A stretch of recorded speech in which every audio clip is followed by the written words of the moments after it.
네, 우리 하나님 말씀은 로마서 보겠습니다. 로마서 10장 9절로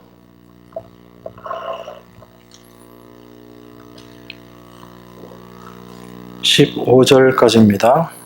로마서 10장 9절로 15절까지입니다.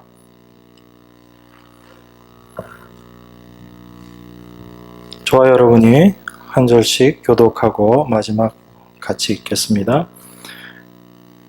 내가 만일 내 입으로 예수를 주로 시인하며 또 하나님께서 그를 죽은 자 가운데서 살리신 것을 내 마음에 믿으면 구원을 얻으리니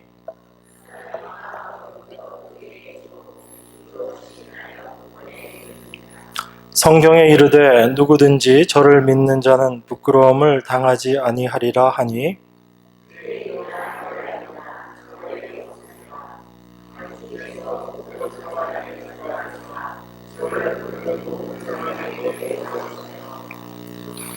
누구든지 주의 이름을 부르는 자는 구원을 얻으리라.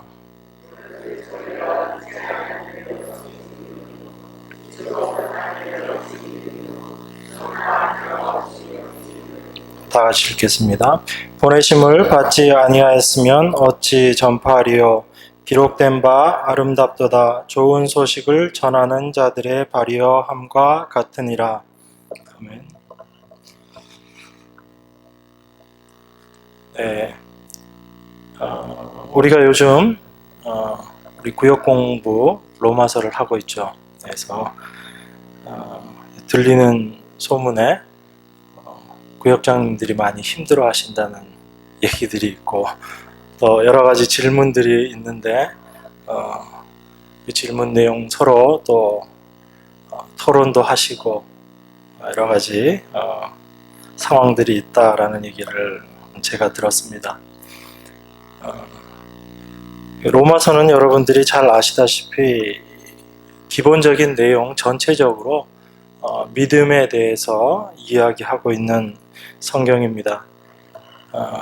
꼭 로마서뿐 아니라 성경의 모든 내용이 하나님을 믿고 또 하나님의 말씀을 올바로 깨닫게 됨으로 말미암아 하나님의 자녀가 되는 그 내용들을 기록하고 있는 것입니다. 특별히 로마서가 믿음의 부분들을 강조하고 있다 보니까 우리가 이 로마서 그러면 믿음 이렇게 생각을 하게 됩니다. 그런데 실제로 여러분들이 로마서 내용들을 쭉 훑어보다가 보면 이것이 과연 믿음에 대한 내용인가 하는 그런 의문이 생기는 부분들도 있고요. 오늘 읽은 본문 내용 같은 경우에는 앞장에 나와 있는 9장의 내용이나 11장의 내용과 잘 연결이 되지 않는다라는 생각이 들 수 있을 것입니다. 제가 이렇게 말씀을 하면서도 제 속에서 드는 생각이 저 혼자 그렇게 생각하고 있는 것인지 아니면 여러분들도 그렇게 생각하고 있는 것인지 아니면 앞에 내용이 어떤 내용이 있었는지를 잘 기억이 안 나기 때문에 이렇게 이야기하는 게 좀 저 스스로도 좀 어려운 부분이 있습니다. 로마서 9장은 특별히 어떤 내용을 이야기하고 있었죠? 여러분들 공부 다 하셨을 텐데 하나님의 절대적인 주권에 대해서 이야기하고 있었습니다. 그죠? 그래서 구원이라는 것은 하나님께서 절대적인 주권으로 말미암아 택정하신 그것을 우리가 구원이다 라고 이야기합니다. 그런데 오늘 여러분들이 저하고 같이 읽은 본문의 내용은 왠지 그것하고는 좀 다른 듯한 느낌이 드는 줄 생각합니다. 제가 아주 옛날에 수십 년 전에 이 성경 말씀을 가지고 전도를 할 때 제일 찾기 힘들었던 구절이 어떤 구절이었냐면 오늘 읽었던 말씀 중에 10절입니다. 사람이 마음으로 믿어 의에 이르고 입으로 시인하여 구원에 이르느니라. 이 말씀을 제일 찾는데 힘들었는데 왜 힘들었냐면 저는 이 말씀이 로마서 10장 정도 위치에 있지 않을 거다라고 생각을 하고 이 말씀을 찾았어요. 그러니까 이 말씀을 외우고 있어서 내용은 이야기를 했는데 이 말씀을 로마서 한 3장이나 4장쯤에 있을 거다라고 생각을 하고 이 말씀을 찾다 보니까 그 구절이 늘 안 나오더라고요. 나중에 가서 보니까 한참 뒤에 있어요. 왜 그랬는가 지금 생각을 해보니까 이 의미의 내용을 단순하게 우리가 구원받는다, 우리가 하나님의 말씀을 믿고 구원받는다의 의미로만, 그러니까 어떤 의미인지 아시겠죠? 단순하게 우리가 구원받는다라는 그 기본적인 내용에서의 말씀이다라고 생각하고 있었기 때문에 이 말씀을 늘 앞에서 찾았던 거예요. 그러니까 로마서를 그때 당시만 해도 제가 어떻게 생각하고 있었냐면 이 로마서 전체를 이제 하나의 어떤 우리 성도의 삶의 여정, 어떤 시간적인 관념 속에서 이 말씀을 보면서 3장, 4장, 5장, 6장 단계, 7장 단계를 넘어가서 8장, 그런 의미로 이 로마서를 제가 이해하고 있었습니다. 물론 로마서의 내용들 중에 일정 부분들은 어떤 단계적인 부분들을 이야기하고 있기는 합니다.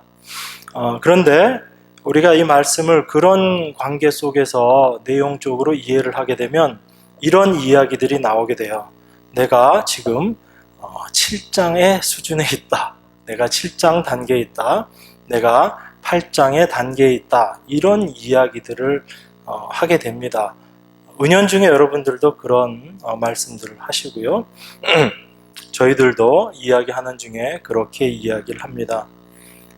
그런데 이 말씀을 점점 우리가 알아가고 이 내용들을 더 깊이 있게 이해해 갈수록 이 말씀의 내용들이 성도의 삶의 여정에 또 우리가 일반적으로 이야기하는 그 과정 중에 한 부분만을 특별히 이야기하고 있는 내용은 아니다라는 것을 우리가 실제로 경험하게 됩니다.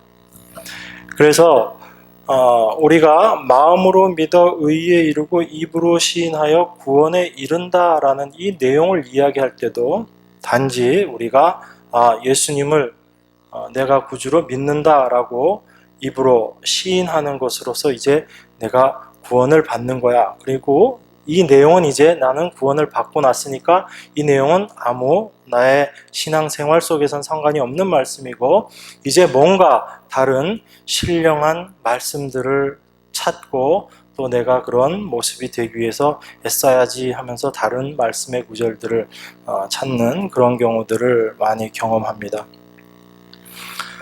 그런데 오늘 이 말씀들을 보면서 정말 그러한가 하는 부분들을 좀 같이 나눴으면 좋겠습니다. 여러분들 로마서 11장에 보면 저희가 15절까지 읽었는데 16절에 보면 이 말씀이 나옵니다. 그러나 저희가 다 복음을 순종치 아니하였도다. 이사야가 가로되 주여 우리의 전하는 바를 누가 믿었나이까 하였으니, 이 말씀이 나옵니다. 자, 로마서 9장까지는 하나님의 절대적인 주권으로 말미암아 우리가 구원함을 받는다라는 이야기를 하고 있는데 10장에 들어와서 특별히 이스라엘과 이방인에 대해서 이야기를 시작하게 됩니다. 그러면서 이스라엘이 구원함을 받지 못하는 것, 그들이 구원을 얻지 못하는 대표적인 이유를 이야기하면서 한 말씀이 뭐냐면 16절에 나와 있는 말씀입니다. 복음을 순종치 아니하였다라고 그렇게 이야기합니다. 그럼 제가 여러분들에게 질문을 좀 해보겠습니다. 복음을 순종하지 않았다라는 것이 무슨 말씀이죠? 복음을 순종하지 않은 것, 어떤 경우를 복음을 순종하지 않은 것을 이야기할까요? 네. 예. 바로 정답이 나와서, 네. 우리가 이 순종이라는 내용에 대해서 잘 이해를 해야지 됩니다. 우리가 순종이라고 생각하면, 자, 순종했다, 순종하지 않았다라고 이야기하면 여러분들은 어떤 것들을 생각하시죠? 내가 뭔가 하고 하지 않고를 생각을 합니다. 그러다 보니까 순종이라고 이야기를 하면 첫 번째 생각되어지는 게 뭐냐면 율법을 생각을 해요. 그래서 내가 율법을 지켰는가 지키지 않았는가의 의미로 생각을 합니다. 그러니까 우리가 늘 믿음을 이야기하면서도 그 믿음으로 말미암아 우리가 순종케 됩니다라고 이야기할 때 그 믿음과 순종을 갑자기 딱 그 별개의 내용으로 생각을 하게 됩니다. 그리고 이제 내가 믿었으니까 이제 하나님 말씀을 순종해야지라고 이렇게 표현을 해요. 그러면 그 순종해야지는 주로 어떤 의미를 갖게 되죠? 내가 이제 믿었으니까 말씀대로 내가 열심히 말씀을 잘 지켜서 살아가야지라는 그 의미로 우리가 순종을 생각합니다. 그런데 성경에서 이야기하는 순종은 우리가 생각하는 것처럼 그렇게 뭔가 우리가 행위로서 뭔가를 만들어 놓는 것, 이것을 순종이라고 하지 않고, 그 순종은 결론부터 말씀드리면 이 순종이라는 것, 이것은 바로 믿음을 이야기합니다. 그래서 그 순종의 의미가 참 믿음을 이야기한다라는 것을 올바로 알고 있으면 이 로마서를 여러분들이 읽어나가는데 큰 어려움이 없습니다. 그런데 거기에서 흔들려 버리면 믿음을 이야기했다가 또 나중에 성경의 다른 내용들을 보더라도 순종이라는 표현이 나오면 꼭 뭔가를 내가 해야지 된다라는 생각이 앞서 버리기 때문에 그 나머지 성경 말씀들 여러분들이 이해하시는데 많은 어려움이 됩니다. 그래서 이스라엘이 복음에 순종하지 않았다라는 그 내용을 로마서 9장에서는 어떻게 설명하고 있냐면 이렇게 이야기하고 있습니다. 로마서 9장 30절입니다. 로마서 9장 30절에서 33절까지입니다. 제가 읽겠습니다. 그런즉 우리가 무슨 말하리요? 의를 쫓지 아니한 이방인들이 의를 얻었으니 곧 믿음에서 난 의요 의의 법을 쫓아간 이스라엘은 법에 이르지 못하였으니 어찌 그러하뇨? 이는 저희가 믿음에 의지하지 않고 행위에 의지함이라. 부딪힐 돌에 부딪혔느니라. 기록된 바 보라 내가 부딪히는 돌과 거치는 반석을 시온에 두노니 저를 믿는 자는 부끄러움을 당치 아니하리라 함과 같으니라. 이 두 부류에 대해서 이야기하고 있습니다. 지금 이스라엘과 그 다음에 이방인에 대해서 이야기를 하고 있어요. 그런데 이스라엘에 대해서 성경은 어떻게 증거하고 있냐면 우리가 무슨 말 하리요? 의를 쫓지 아니한 이방인들이 의를 얻었으니 곧 믿음에서 난 의요 의의 법을 쫓아간 이스라엘은 법에 이르지 못하였다. 이렇게 이야기하고 있습니다. 이스라엘 백성들은 의의 법을 지키기 위해서 그것을 쫓아갔는데 그 이스라엘은 그 법에 이르지 못했다라고 이야기합니다. 그 의의 법을 이루는데 실패했다라고 이야기하는 거죠. 그런데 이방인들은 어떻게 했냐면 의를 쫓지도 않았는데 이방인들은 의를 쫓지도 않았는데 그들은 어떻게 되었다고요? 의를 얻었다라고 이야기합니다.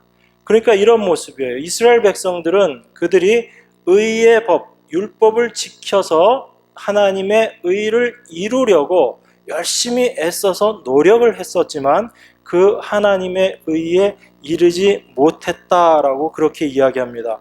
반면에 이방인들은 의가 무엇인지도 몰라요. 하나님이 어떠한 분인지도 모릅니다. 그런데 하나님께서 그 이방인들 중에 택한 자들에 대해서 하나님께서 그들을 의롭다라고 해버리신 거예요. 그러니까 어떻게 되었냐면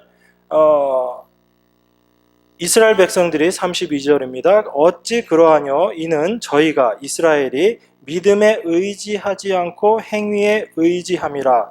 부딪힐 돌에 부딪혔느니라. 이렇게 이야기하고 있습니다. 그러니까 이스라엘 백성들은 하나님께서 그들에게 율법을 주셨을 때 그 율법을 통해서 자기들이 그 율법을 지켜나갈 수 있을 것이다. 그 율법으로 의를 이룰 수 있을 것이다 라고 생각을 했습니다. 왜 그렇게 생각을 했을까요? 그냥 뜬금없이 이스라엘 백성들이 그렇게 생각하진 않았겠죠. 이스라엘 백성들에게는 특별히 하나님의 택하신 백성이라는 그런 선민의식이 있었습니다.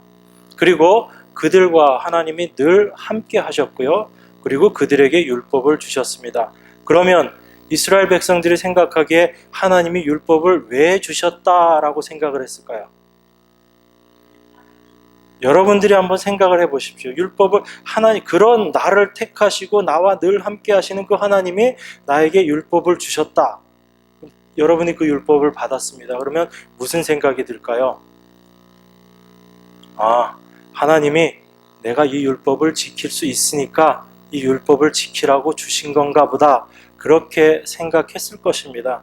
그것이 인간의 일반적인 생각이에요. 이스라엘 백성들도 마찬가지입니다. 여러분들도 사실은 똑같아요. 여러분들이 지금 이스라엘은 여러분들 율법에 대해서 율법은 절대로 우리가 지킬 수 없는 것이다. 우리가 믿음으로 구원받는다라는 것을 여러분들이 알고 있으면서도 너무너무 잘 알죠. 이건 주일학교만 나와도 다 아는 내용이에요. 그런데도 여러분들이 이 성경 말씀을 쭉 보다 보면 이 말씀을 다 믿음으로 여러분들이 아멘 하는가요? 아니면 이 말씀을 보면서 자꾸 이 말씀이 율법처럼 여러분에게 다가오던가요? 일반적으로 여러분들이 이 말씀을 보면 이것이 율법처럼 여러분들에게 다가옵니다. 그건 이스라엘 백성들에게도 마찬가지고요. 지금 우리들에게도 동일하게 다가오는 겁니다. 그런데 하나님의 말씀이, 하나님에 대한 지식이 무엇인지를 우리가 분명히 알고 나면 그때부터는 이 율법의 말씀이, 율법처럼 보여지던 이 말씀이 율법이 아니요 참 믿음으로 내 안에서 받아들여져야지 되는, 참 믿음으로 화답하게 되는 말씀이다라는 것을 우리가 조금씩 알아나가게 됩니다. 그 과정들은 우리가 내 자신이 어떠한 자인지를 성경을 통해서 계속 밝혀져야지 되고, 또 내가 어떠한 자인지 드러났다면 내가 하나님 앞에서 나라는 인간이 어떠한 위치에 있는가를 점점 알아감으로 말미암아 이 말씀이 내가 지키는 말씀이 아니요 이 말씀을 통해서 하나님의 은혜를 경험하게 되는 말씀이다라는 것을 알게 되는 것입니다. 그래서 이스라엘 백성들은 하나님께서 그 율법을 주셨을 때 그 율법을 통해서 하나님의 의를 스스로 이루려고 했습니다. 그래서 그것을 열심히 지키려고 애썼고, 그러한 과정 속에서 그들은 하나님이 원했던 그 모습과는 정반대의 모습으로 나가버린 것입니다. 그런데 여전히 이스라엘로 대표되는 그런 우리 인간의 본성적인 모습은 무엇이냐면 하나님의 의보다는 율법을 지켜서 드러내고 싶은 자기 의를 더 생각한다는 것입니다. 이스라엘 백성들이 그 율법을 열심히 지키고 10장 2절에 보면 이렇게 이야기하거든요. 사도 바울이 이스라엘에 대해서 너무나 그들이 예수 그리스도 메시아를 십자가에 못 박아 버렸기 때문에, 그래서 그들이 예수님을 메시아로 그리스도로 받아들이지 않았기 때문에 그것이 굉장히 마음이 아팠습니다. 그래서 바울이 이렇게 10장에서 얘기하는 겁니다. 형제들아, 내 마음에 원하는 바와 하나님께 구하는 바는 이스라엘을 위함이니 곧 저희로 구원을 얻게 함이라 라고 이야기합니다. 참 그리스도이신 하나님의 아들을 이스라엘은 배척하고 그분을 십자가에 못 박아 버렸습니다. 그래서 이스라엘은 공식적으로 예수님을, 그리스도를 받아들이지 않게 되고 그들이 그 구원과는 멀어지는 위치에 있게 된 것입니다. 그래서 2절, 내가 증거하노니 저희가 하나님께 열심히 있으나 지식을 쫓은 것이 아니라 하나님의 의를 모르고 자기 의를 세우려고 힘써 하나님의 의를 복종치 아니하였느니라, 이렇게 이야기하고 있습니다. 이스라엘 백성들에 대해서 이야기하는데 그 이스라엘 백성들은 참으로 열심히 있었다라는 얘기입니다. 그런데 그 열심이 겉으로 보기에는 하나님께 대한 열심인 것처럼 그렇게 보였다고 이야기합니다. 그런데 바울은 거기에 덧붙여서 무엇을 이야기하냐면 그들이 지식을 쫓은 것은 아니다 이렇게 이야기합니다. 그래서 그들의 열심 가운데 하나님에 대한 올바른 지식이 그들에게 있었다면 그 열심이 하나님 앞에 아름다운 열심이 될 수 있었겠지만 사실은 이스라엘 백성들은 그렇지 못했다라는 이야기입니다.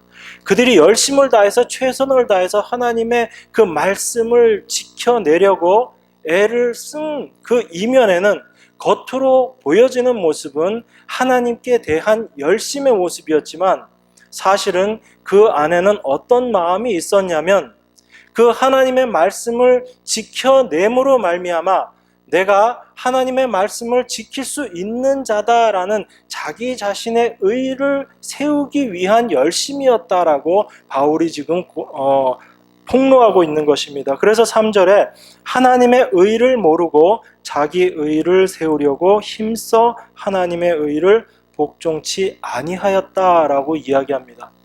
여러분들이 아는 사람 중에 이런 삶을 살았던 대표적인 사람이 누가 있죠? 이런 삶을 살았던 대표적인 사람, 바울 자신을 이야기하고 있는 겁니다. 바울이 어떤 삶을 살았나요? 그는 하나님에 대한 너무나 큰 열심 때문에 그리스도 예수님을 믿는 자들을 다 잡아서 죽이는 일을 했습니다. 그런데 그것이 참 하나님 앞에 자기가 최선을 다하는 것이고 하나님 앞에 헌신하고 순종하는 그 일이라고 바울 스스로가 그렇게 생각했습니다. 그런 자기 자신의 열심에 최고조에 이르렀을 때 바울이 경험한 것이 어떤 일이었냐면 바로 부활하신 예수 그리스도를 만나는 일이었습니다. 그의 삶에 최선을 다해서 살아가는 그 삶의 어느 끝자락에서 바울이 부활하신 예수님을 만납니다. 그리고 그 부활하신 예수님으로 말미암아 하나님의 의가 무엇이고 인간이 추구하고 있는 자기 의라는 것이 무엇인지를 바울이 알게 됩니다. 그것을 깨달은 바울이 이제는 무엇이 하나님 앞에 우리가 순종하는 것이고 무엇이 하나님 앞에 헌신하는 것인지를 분명히 알게 됩니다. 진정한 하나님의 의는 우리 인간이 하나님 앞에서 피조물이요 질그릇과 같은 그러한 존재인 인간이 하나님 앞에 무언가를 해서 하나님을 영광스럽게 해드리는 것이 아니고 하나님께서 우리를 위해서 준비해 놓으신 그 놀라운 구속의 은혜를 그 구속의 사역을 아멘하고 받아들임으로 말미암아 그 하나님께서 하신 일들을 찬양하게 되는 것이 그것이 참된 순종이다라는 것을 바울이 그 부활하신 예수님을 만남으로 말미암아 깨닫게 된 것입니다. 그래서 그 사건이 있고 난 이후에 바울의 삶의 모습은 완전히 바뀌어지는 모습입니다. 바울이 부활한 그리스도를 만나기 이전의 바울의 삶의 모습은 그 율법을 자기의 행함으로 다 지켜내겠다고 하는 그런 특별한 열심을 가지고 살았던 바울의 모습입니다. 그래서 바울 스스로가 자기 자신에 대해서 고백하는 것이 율법의 의로는 내가 뭐가 없다? 흠이 없는 자다. 바울이 그러한 삶을 살았습니다. 아마 여러분 중에 누구도 그만큼의 바울처럼 그렇게 담대하게 자기 자신에 대해서 평가할 수 있을 만큼의 삶을 살지는 못했을 것입니다. 바울이 그러한 열심을 가지고 살았습니다. 그런데 그러한 열심이 바로 하나님의 의를 드러내는 것이 아니고 자기 의를 드러내는 모습이다라는 것을 바울이 깨닫게 된 것입니다. 그 깨달음 속에 바울은 오직 하나님의 은혜만을 이야기하는 하나님의 종으로 바뀌어집니다. 그것이 우리들 삶 가운데 분명히 경험되어져야 되는 것입니다. 이것이 이스라엘 백성들이 하나님 앞에 순종하지 않았던 모습,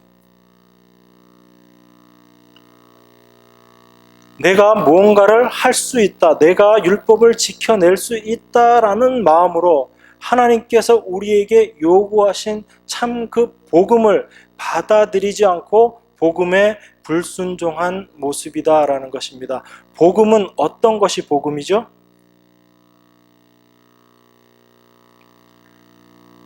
하나님 말씀 믿는 것. 오늘 읽으신 말씀 중에서는 바로 9절에 나와 있는 말씀이 복음의 핵심적인 내용입니다. 10장 9절입니다. 내가 만일 내 입으로 예수를 주로 시인하며 또 하나님께서 그를 죽은 자 가운데서 살리신 것을 내 마음에 믿으면 구원을 얻으리니 라고 이야기하고 있습니다. 첫 번째, 우리 입으로 시인되어져야지 되는 것이 뭐라고 이야기하죠? 예수를 주로 시인해야지 된다라고 이야기합니다. 예수님을 주로 시인한다라는 것이 어떤 의미일까요? 여러분, 예수님을 주로 시인한다라는 것.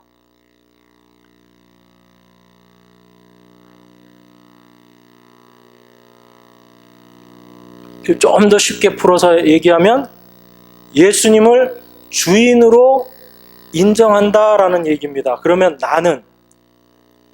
나는 종이 된다라는 얘기예요.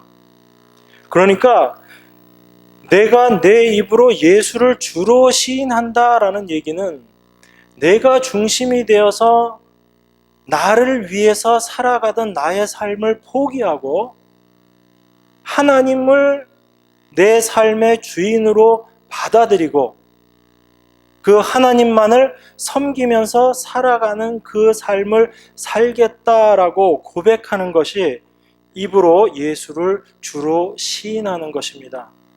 그러니까 이것은 단순하게 내가 예수님을 내가 주인으로 고백합니다 라는 그런 입으로 내뱉는 그 말로 말미암아 우리가 구원함을 받는다는 사형리류의 그런 구원관을 이야기하는 게 아니에요. 예수를 주로 시인한다라는 것은 내 삶의 전체가 예수 그리스도로 말미암아 바뀌어진다라는 것을 이야기합니다. 그것을 고백하는 것이 예수를 주로 시인하는 내용이 되는 겁니다. 그렇기 때문에 예수를 주로 시인한다는 것 자체가 결코 쉬운 것이 아닙니다. 사도행전에서 사도들이 증언한 내용의 대표적인 것이 어떤 것이죠? 사도행전 2장 36절에 보면 제가 읽겠습니다. 2장 36절에 이렇게 이야기합니다. 그런즉 이스라엘 온 집이 정녕 알지니 너희가 십자가에 못 박은 이 예수를 하나님이 주와 그리스도가 되게 하셨느니라 하니라.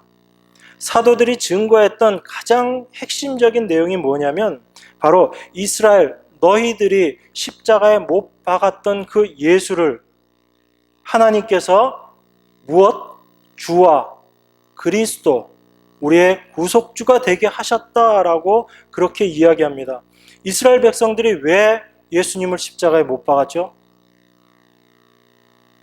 이스라엘 백성들이 기대하고 있었던 메시아가 있습니다. 구약에서 계속 이야기되어 오던 메시아.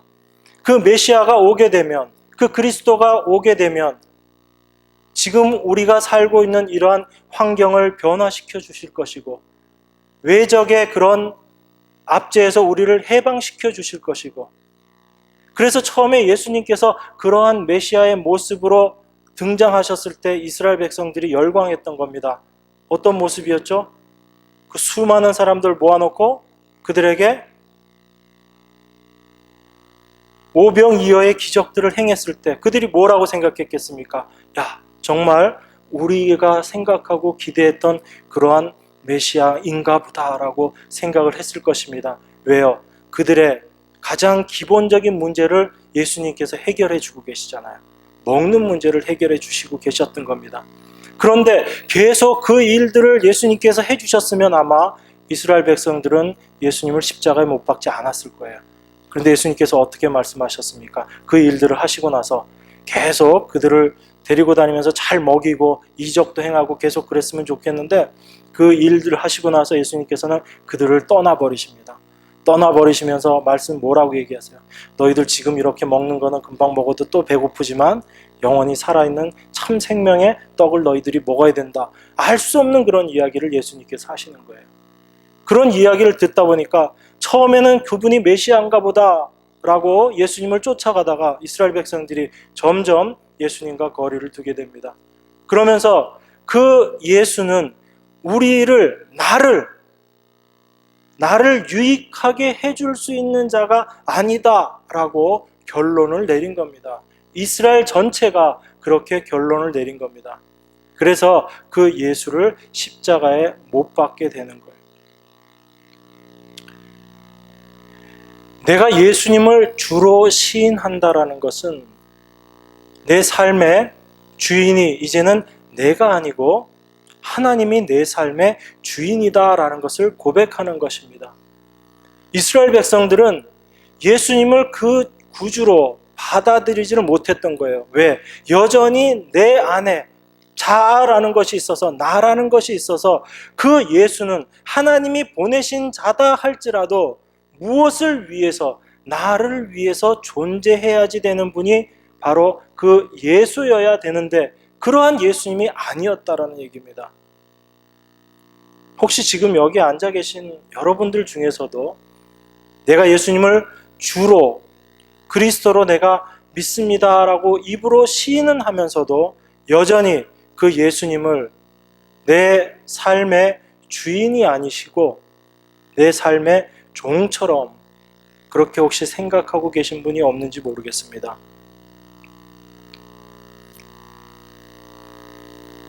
우리가 하나님을 믿는다라고 하면서도 얼마나 나를 위한 하나님을 우리가 믿고 있는지 몰라요.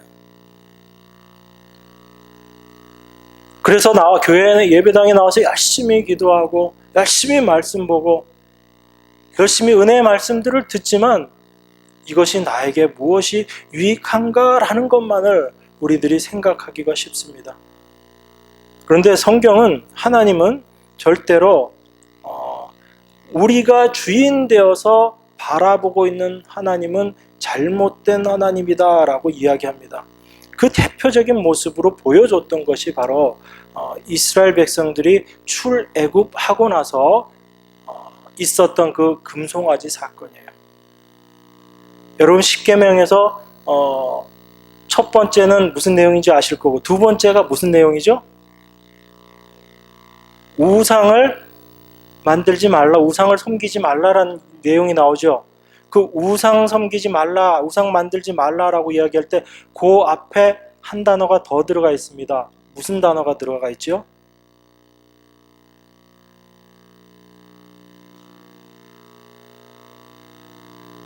너희를 위하여.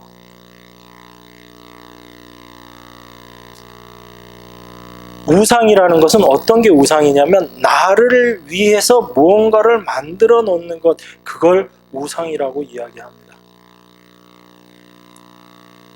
그러니까 우리 안에 참 하나님을 믿는다라고 하면서도 내가 원하는 것, 내가 바라는 것을 해주시는 하나님으로 여러분들이 그 하나님을 바라봐 버리면 그 하나님은 하나님이 아니고 우상이 되어버립니다.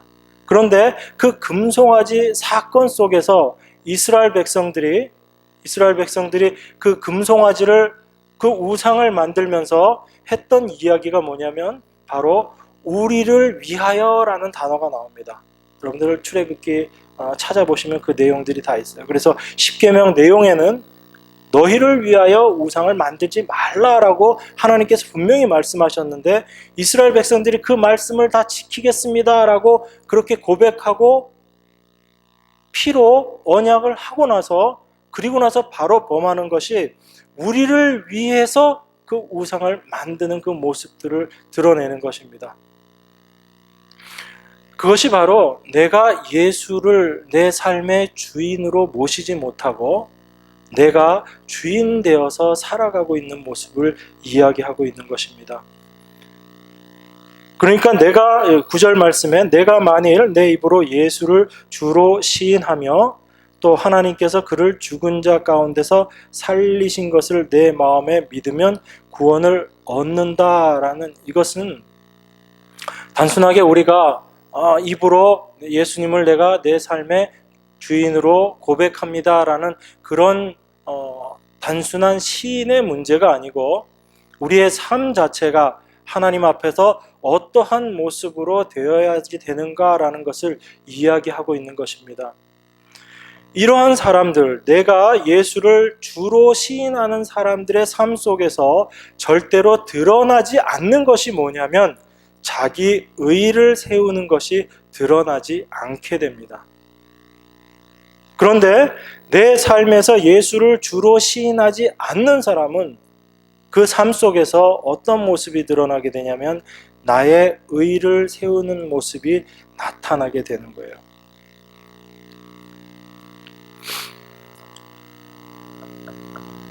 그래서 우리가 10장, 11장을 이야기하고 나면 12장에 가서 어떤 이야기가 나오냐면 너희 자신을 산 제사로 드려라 라는 이야기가 나오는 것입니다. 그런데 그 산 제사를 드린다라는 것이 무슨 의미인지를 분명히 알려면 이 10장과 11장에 나와 있는 내용들을 분명히 이해하고 참 믿음이 무엇이고 참 순종이 무엇인지를 알고 나면 내가 내 자신을 산 제사로 드리는 것이 어떠한 모습이구나 하는 것을 알게 됩니다.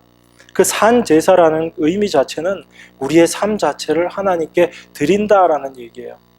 내가 내 삶을 드릴 수 있다라는 얘기는 내가 나를 위한 삶을 살지 않는다라는 반대적인 표현입니다. 내가 내 삶의 주인공으로서 여전히 남아있는 한은 내 삶을 하나님께 드릴 수 없게 됩니다. 내 삶을 하나님 앞에 드릴 수 있는 사람이라면 내가 내 삶의 주인이 아니요 주님께서 내 삶의 주인으로 나를 끌고 가시는구나 라는 것을 고백하는 사람입니다. 그러한 고백 속에서 하나님 앞에 우리의 삶 전체를 온전히 드릴 수 있는 것입니다. 그것이 바로 내가 무언가를 할 수 있다라는 것에서 내가 율법을 지켜나갈 수 있다, 내가 하나님께 뭔가를 해드릴 수 있다라는 내가 할 수 있다라는 것에서 내가 무언가를 해서 하나님 앞에 영광을 돌려드리는 것이 아니고 하나님께서 나를 위해서 완성시켜 놓으시고 이루어 놓으신 것을 내가 은혜로 감사함으로 받아들이는 그러한 자가 바로 저입니다 라는 것을 고백하는 것과 동일한 모습입니다. 하나님께서 두 가지 의를 보여주셨어요. 하나님의 의와 그리고 자기 의를 세우는 그 모습을 이야기하면서 이스라엘에 대해서 자기 의를 세우기 위해서 하나님의 의를 그들이 알지 못했다, 그리고 복종치 않았다라고 이야기합니다. 그리고 반대편의 모습을 같이 이야기하는 것을 우리가 좀 정확하게 알고 있어야지 됩니다. 이방인들에 대해서 바울이 어떻게 이야기하고 있는가라는 것입니다. 9장 30절 말씀을 다시 보겠습니다.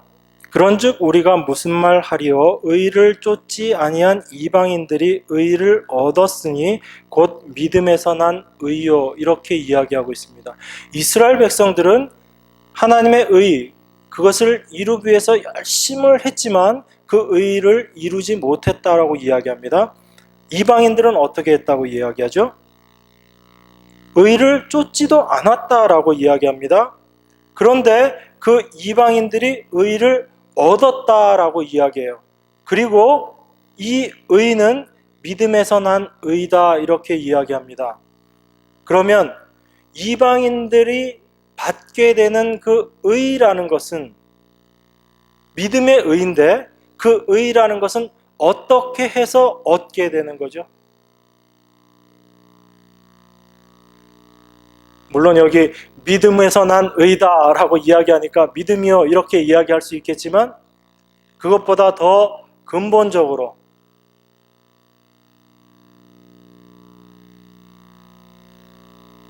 하나님께서 그들에게 의를 주셨다라는 것을 이야기하고 있는 거죠. 이스라엘 백성들은 그들이 그 의를 이루기 위해서 열심을 다했지만 얻지 못했지만 이방인들에게는 그들이 의를 구하지도 않았는데 의를 주었다라는 얘기는, 그들이 의를 얻었다라는 얘기는 나는 아무것도 하지 않고 있었는데 나를 그냥 의롭다라고 해버리셨다는 이야기잖아요. 그것이 믿음으로 말미암는 의라는 이야기입니다.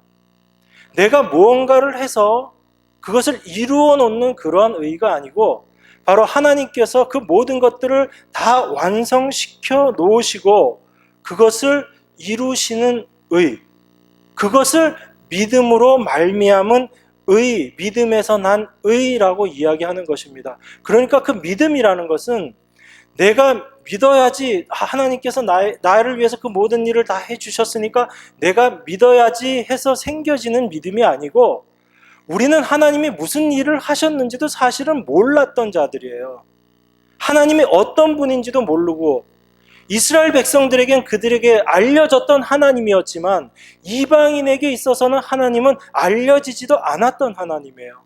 그런데 그 하나님의 의를, 그 하나님으로 말미암아 우리가 의롭게 되었다라는 그 이야기는 바로 믿음에서 난 의라고 성경에서 이야기하고 있는 그 의는 하나님께서 우리에게 일방적으로 주신 의를 이야기하고 있는 것입니다. 그것을 믿음이라고 이야기하는 거예요. 그러니까 여러분들이 아무리 믿으려고 애써도 믿어지나요? 믿어야지 한다고 그것이 믿어지면 내 안에서 나온 믿음이라고 이야기할 수 있습니다. 그런데 내가 아무리 믿으려고 애를 써도 믿어지지 않잖아요.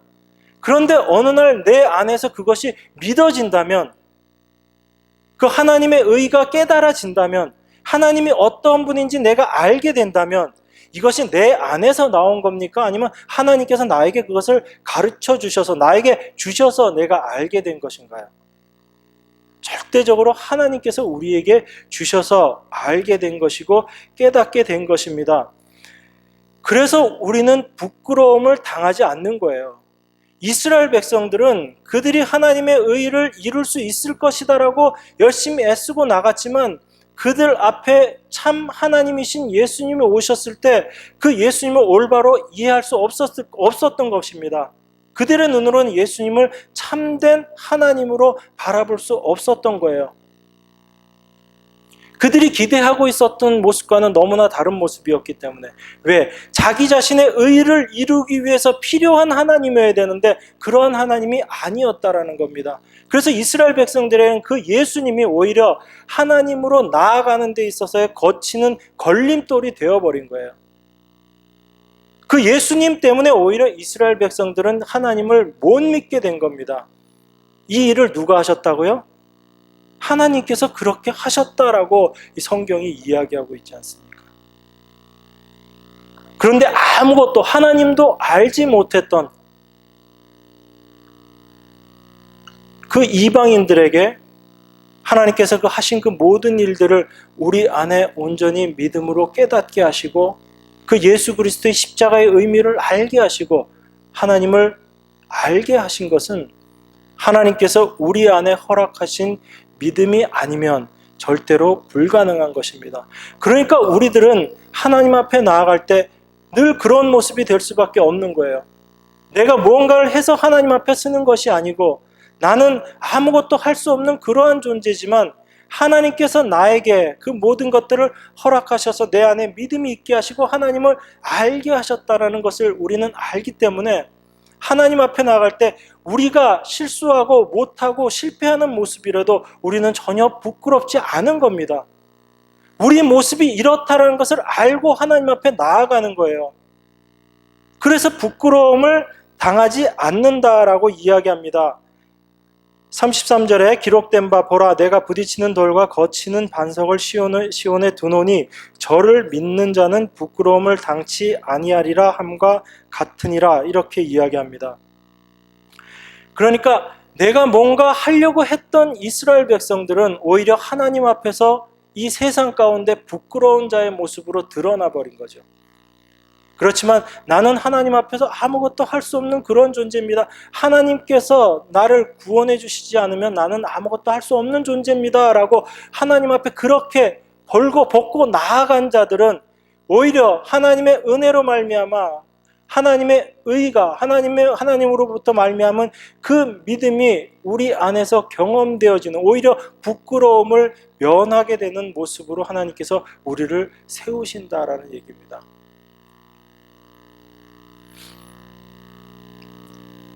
그렇기 때문에 이 10장에 나와 있는 이 내용도 행위를 이야기하느냐 아니면 하나님께로부터 말미암은 믿음을 이야기하느냐라고 했을 때 이 내용도 전체적으로 믿음을 이야기할 수밖에 없는 것입니다.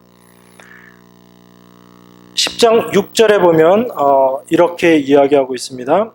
믿음으로 말미암는 의인은 이같이 말하되 내 마음에 누가 하늘에 올라가겠느냐 하지 말라 하니 올라가겠느냐 하면 그리스도를 모셔 내리려는 것이요 혹 누가 음부에 내려가겠느냐 하지 말라 하니 내려가겠느냐 하면 그리스도를 죽은 자 가운데서 모셔 올리려는 것이라. 그러면 무엇을 말하느냐? 말씀이 내게 가까워 내 입에 있으며 내 마음에 있다 하였으니 곧 우리가 전파하는 믿음의 말씀이라. 이 말씀이 신명기에 나와 있는 말씀을 인용한 겁니다. 근데 신명기에 나와 있는 말씀을 조금 변형해서 인용을 했어요. 여러분들 성경 중간에 찾는 거 귀찮아하시지만 요거 한 군데만 찾아보겠습니다. 구약 성경 310페이지 신명기 30장 11절입니다. 신명기 30장 11절. 11절로 14절까지 다 같이 읽겠습니다. 시작. 내가 오늘날 내게 명한 이 명령은 내게 어려운 것도 아니요 먼 것도 아니라 하늘에 있는 것이 아니니 내가 이르기를 누가 우리를 위하여 하늘에 올라가서 그 명령을 우리에게로 가지고 와서 우리에게 들려 행하게 할고 할 것이 아니요 이것이 바다 밖에 있는 것이 아니니 내가 이르기를 누가 우리를 위하여 바다를 건너가서 그 명령을 우리에게로 가지고 와서 우리에게 들려 행하게 할고 할 것도 아니라 오직 그 말씀이 내게 심히 가까워서 내 입에 있으며 내 마음에 있은즉 내가 이를 행할 수 있느니라. 오늘 이 로마서에 나와 있는 이 말씀과 동일한 말씀을 이야기하고 있습니다. 여기 로마서에 나와 있는 6절하고 7절 말씀을 생각하면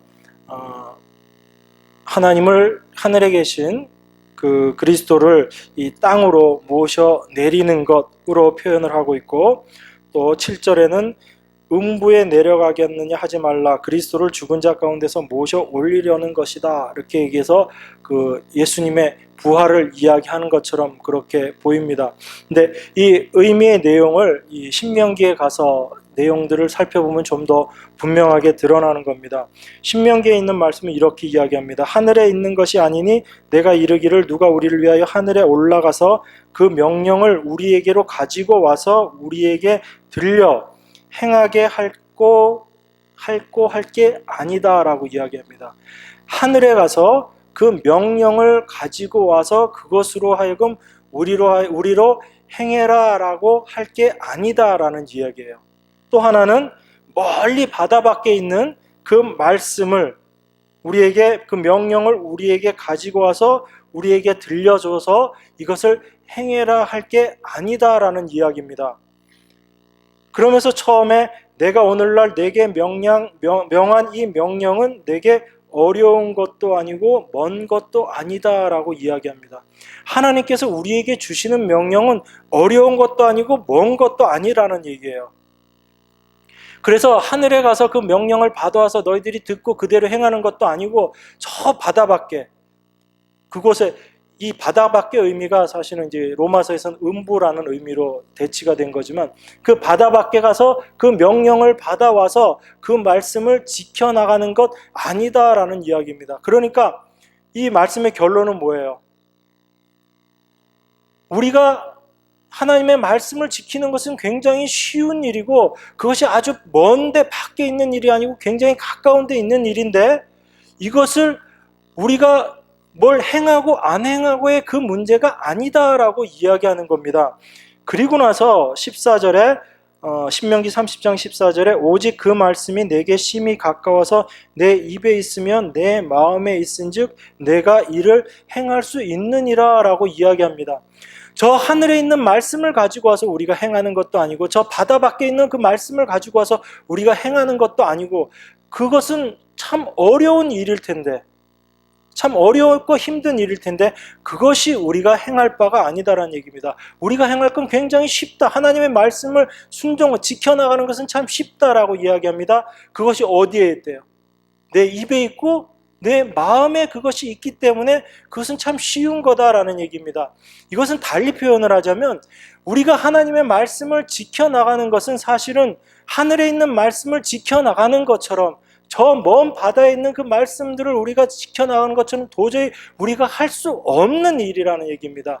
그런데 그 할 수 없는 일을 하나님께서 우리 안에 들어오셔서 우리 안에서 새로운 법으로 하나님의 법으로 우리 안에 새 마음을 주시듯이 구약에서 계속 이스라엘 백성들이 그 율법을 온전히 지켜내지 못함을 드러나게 하시고 나서 선지자들이 한 이야기가 뭐예요? 새 마음을 너희들에게 주겠다라고 이야기하는 거잖아요. 그것은 너희들이 지켜나가는 것이 아니요 그것이 그 법이 내 안에 들어와서 내 안에 법이 들어와 버리면 내 삶 자체가 법을 지켜나가는 것이 되어버리는 거잖아요. 그것을 이야기하고 있는 겁니다. 그래서 우리가 손발로 할 수 없는 그 일을 하나님께서는 우리 안에 들어오셔서 그 일을 완성시켜 나가시겠다는 거예요. 그것이 하나님 앞에서 우리가 하는 쉬운 명령을 지켜나가는 것입니다. 내가 뭔가를 해나가는 것이 아니고 하나님께서 내 안에 들어오셔서 하나님의 그 말씀을 지켜 이루어 나아가시는 것. 그래서 내가 여전히 주인 되어 있는 사람 안에는 그 하나님의 말씀이 내 안에서 주인이 될 수 있는 여지가 없는 거예요.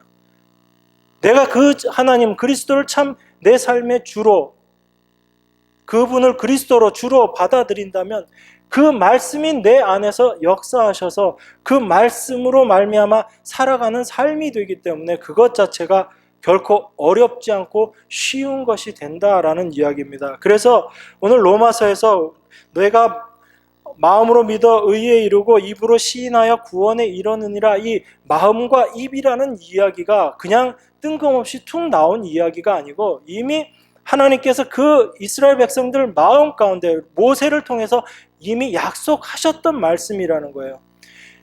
하나님께서 모세를 통해서 그 많은 율법의 말씀들을 주셨지만 사실은 그것이 우리 인간의 노력과 애씀으로 그것을 지켜나가는 것이 아니고 우리는 그 말씀 앞에서 나는 아무것도 할 수 없는 존재입니다 라는 것을 고백하게끔 그것이 우리를 부끄럽지 않은 자로 만들어 나간다는 것입니다. 내가 그 말씀을 지킬 수 있다라고 할 때는 우리는 부끄러운 자의 모습으로 드러나 버릴 것이에요. 지키지 못하는 모습으로 늘 발견되어질 것이니까. 그렇지만 나는 하나님이 주신 그 말씀을 통해서 나는 하나님의 이 말씀을 절대로 지킬 수 없는 그런 자입니다 라는 것을 내가 고백할 때 하나님께서 내 안에 들어오셔서 그 말씀들을 이제 이루어 나가시는 것입니다. 그래서 모세를 통해서 그 말씀을 주시면서 절대로 이것이 어려운 것이 아니다, 쉬운 것이다. 왜? 내가 그 말씀을 내 입에 두고 내 마음에 둘 것이기 때문에 절대로 이것은 어려운 것이 아니다라고 이야기하고 있는 것입니다. 이것을 우리가 로마서에서 표현하는 것이 순종이다라고 표현을 하고 믿음이다라고 표현을 하고 있는 것입니다. 그래서 우리가 많이 쓰는 그 표현이지만 로마서 10장 14절 15절 여기만 보고 마치 마무리하도록 하겠습니다.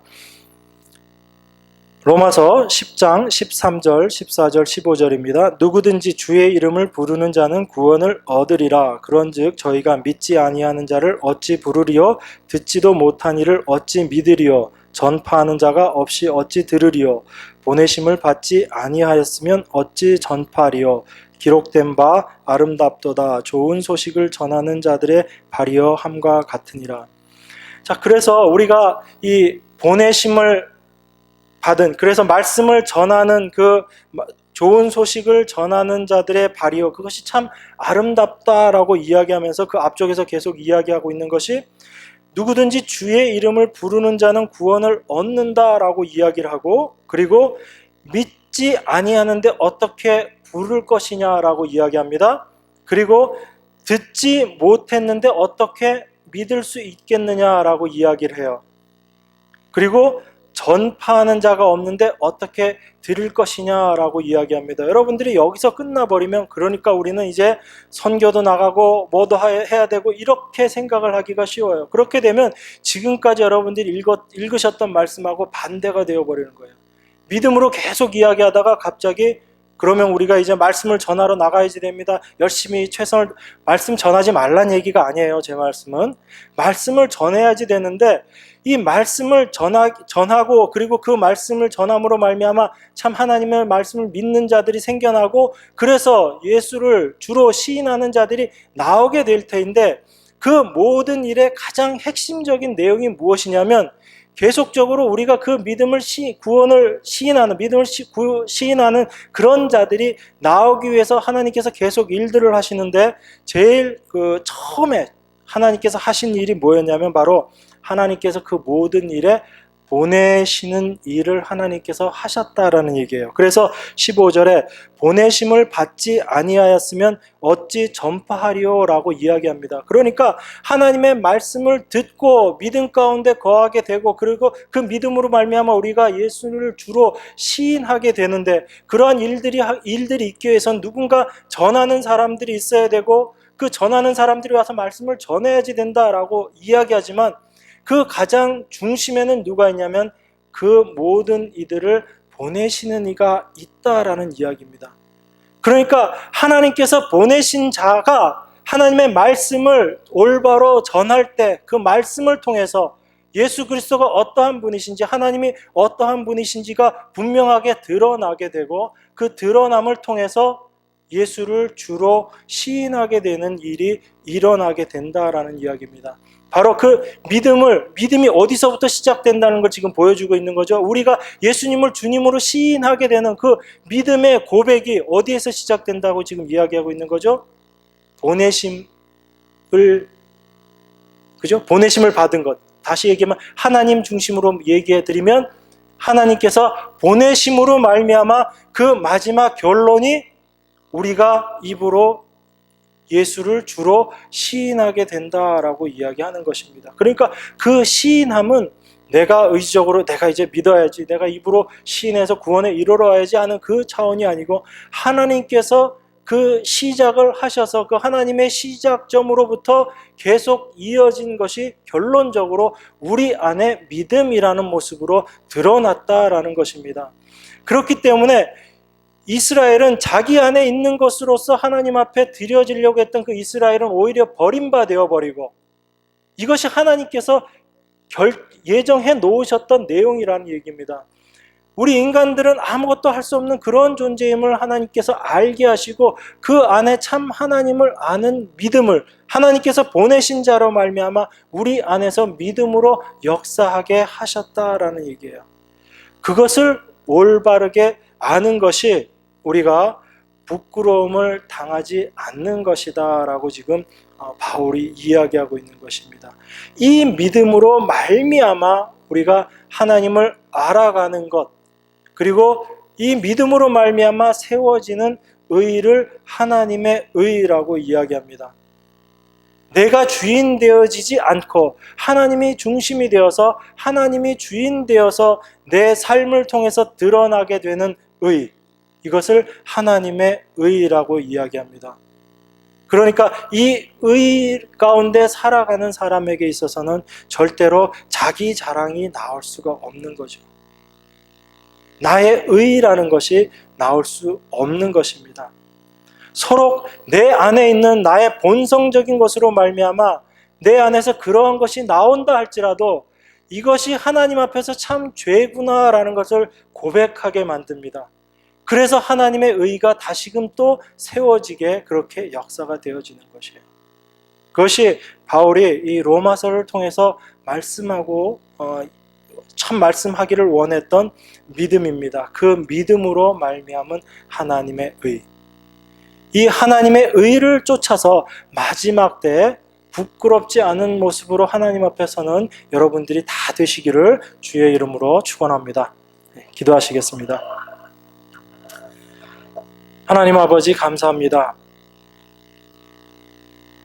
자기 의를 쫓아서 그 의를 이루려고 했던 이스라엘은 오히려 하나님 앞에 버림받았지만 그 하나님을 알지도 못하고 그 의를 쫓지도 않았던 바로 우리들에게 하나님께서 놀라운 은혜와 그 구속의 역사를 저희들에게 전하여 주심으로 말미암아 우리 안에 참 믿음이 있게 하시며 하나님을 알게 하시니 감사드립니다.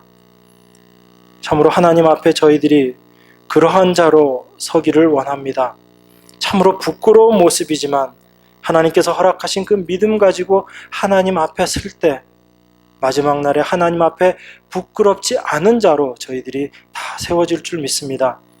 하나님, 이 시간 우리 당신의 자녀들 한 사람 한 사람 기억하여 주셔서 그 마음 가운데 참 하나님의 의로 말미암은 평안함이 있게 하시고 하나님께로부터 말미암은 의가 있게 하셔서 늘 그 삶의 주인이 내가 아니요 하나님이심을 고백하며 살아가는 모든 귀한 주의 자녀들 될 수 있도록 축복하여 주시옵소서.